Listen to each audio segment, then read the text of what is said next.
wabarakatuh.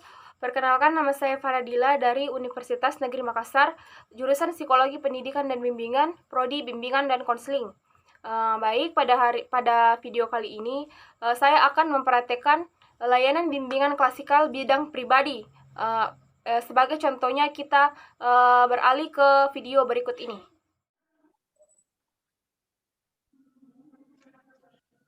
Assalamualaikum warahmatullahi wabarakatuh. Waalaikumsalam warahmatullahi wabarakatuh. Waalaikumsalam warahmatullahi wabarakatuh. Bagaimana kabarnya semua? Apakah baik-baik saja? Alhamdulillah kabar baik, Bu. Alhamdulillah baik, Bu. Alhamdulillah kalau begitu. Sebelum kita memulai kegiatan kita, siapa yang ingin baca doa di sini? Saya, Bu. Ya, silakan. Baik, teman-teman. Sebelum kita memulai kegiatan pada hari ini, marilah kita berdoa sesuai dengan keyakinan masing-masing. Berdoa dimulai.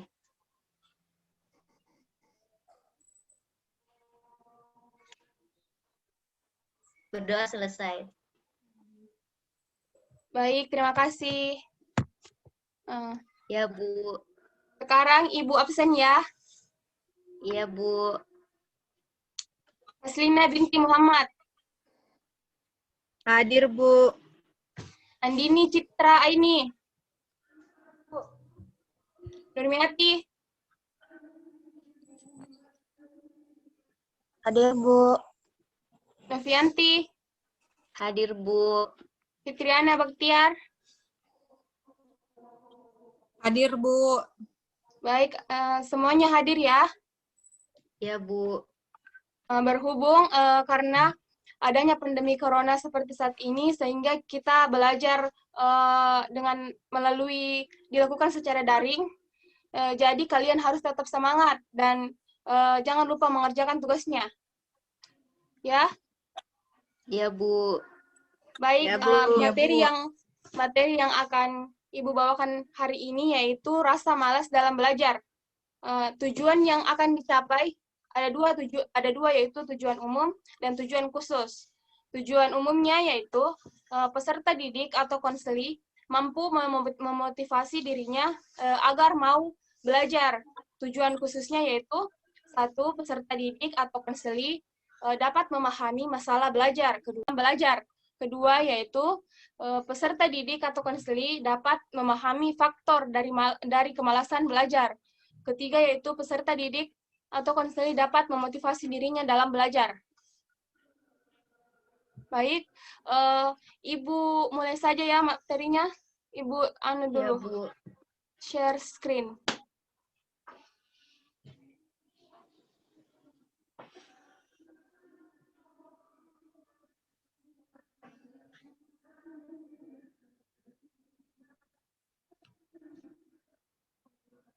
Sudah tampil? Ya, Bu. Baik. Materi pertama yaitu pengertian malas belajar. Malas adalah suatu kondisi yang dialami seseorang, di mana orang tersebut tidak ingin melakukan sesuatu. Hal ini dikarenakan berbagai faktor, salah satunya adalah orang tersebut sudah memiliki penilaian negatif terhadap apa yang akan dikerjakannya.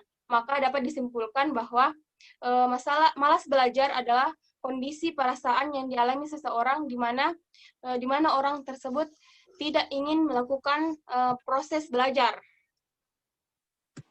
Selanjutnya yaitu ciri-ciri dari malas belajar. Pertama, memiliki kesanggupan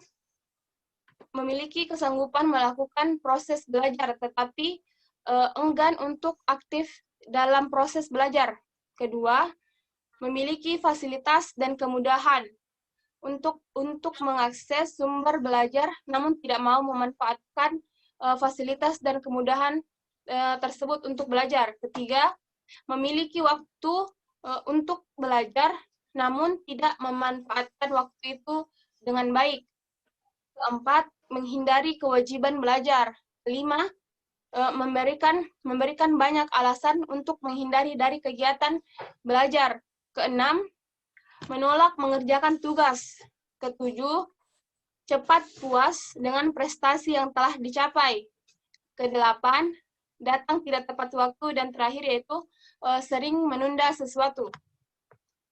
Sudah paham? Paham, Bu. Materi selanjutnya yaitu faktor penyebab kemalasan belajar. Yang pertama, gaya belajar tidak sesuai. Gaya belajar yang tidak tepat bisa membuat anak malas belajar dan menjadi tidak termotivasi di sekolah. Setiap orang memiliki cara tersendiri dalam belajar. Mengenali gaya belajar bisa membantu kita untuk mengerti pelajaran dengan baik. Gaya belajar secara garis besar terbagi menjadi 4 jenis, yaitu visual, auditory, membaca dan menulis, serta kinestetik. Kedua, yaitu lingkungan tidak mendukung. Lingkungan sekitar adalah salah satu faktor yang sering tidak diperhatikan. Sebuah riset menemukan lingkungan rumah yang positif berhubungan dengan prestasi akademik yang baik. Sementara lingkungan rumah yang tidak kondusif mampu membuat anak malas belajar di rumah. Ketiga, yaitu masalah dalam proses belajar. Kemalasan belajar bisa jadi dikarenakan adanya masalah atau gangguan belajar yang dialami oleh anak. Gangguan belajar dapat membuat anak malas belajar karena kesulitan dalam menangkap atau memahami informasi yang diberikan. Yang terakhir, gangguan dalam emosi. Alasan lain dari malas belajar yaitu dikarenakan adanya masalah pada emosi seperti rasa cemas yang berlebihan atau depresi. Rasa cemas yang berlebihan bisa mengganggu anak dalam mengerjakan tugas kerja kelompok ataupun presentasi. Suasana hati sangat berperan dalam konsentrasi, energi, dan motivasi anak.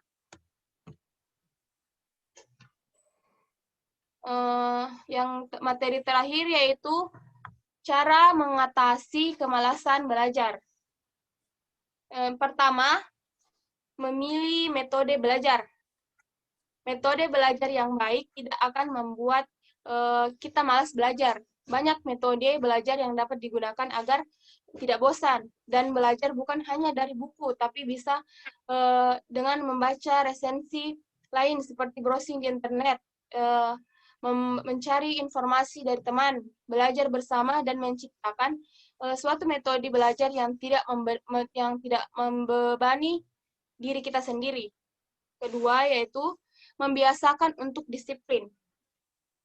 Disiplin sangat sulit dilakukan oleh setiap orang, terutama siswa yang selalu saja menunda waktu untuk belajar sehingga tidak menyelesaikan tugasnya dengan baik-baik dan tepat waktu.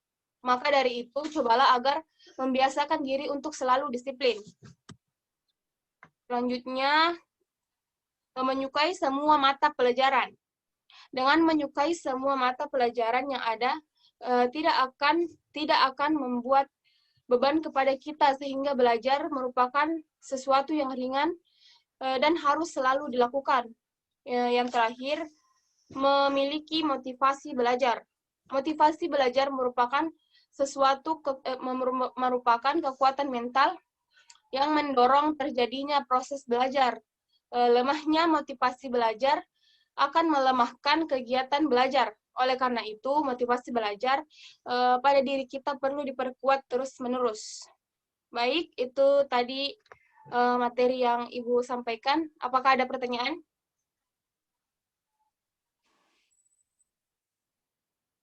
Baik, sepertinya tidak ada. Nanti selanjutnya Ibu akan